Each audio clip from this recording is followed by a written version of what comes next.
మీరు మాకంటే గొప్ప సేవ చేయాలని మేము ఆశిస్తున్నాం. ఒక దేశాన్ని, ఒక రాష్ట్రాన్ని, ఒక జిల్లాను, ఒక మండలాన్ని పట్టగలిగిన కృప దేవుడు నీకు అనుగ్రహించునుగాక, అనుగ్రహించునుగాక. మీ నడుమును దేవుడు కట్టునుగాక. ఆ 300 మంది వలె దేవుడు మిమ్మల్ని మార్చునుగాక. మీరు అనుకుంటున్నారేమో ఇది సాధ్యమా? సాధ్యం. పరిశుద్ధాత్మ దేవుడు మీకు సహాయం చేస్తాడు.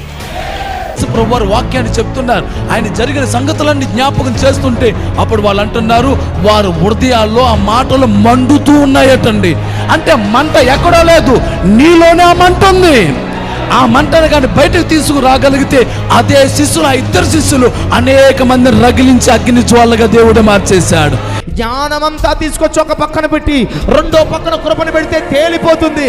ఈ లోకంలో ఉన్నంత ఘనతలు, పేర్లన్నీ ఒక పక్కన పెడితే ఇంకో పక్కన కృపను పెడితే తేలిపోతుంది. కృప ముందు పర్వతాలు నిలబడలేవు, కృప ముందు అభ్యంతరాలు నిలబడలేవు, కృప ముందు దెయ్యాలు నిలబడలేవు. కృప కలుగునుగాక, కృప కలుగునుగాక అని పలుకుతూ ఉండగానే ఆనాడు పర్వతాలు చదునైపోలేదా? ఈ కృప నువ్వు కలిగి ఉందువుగాక.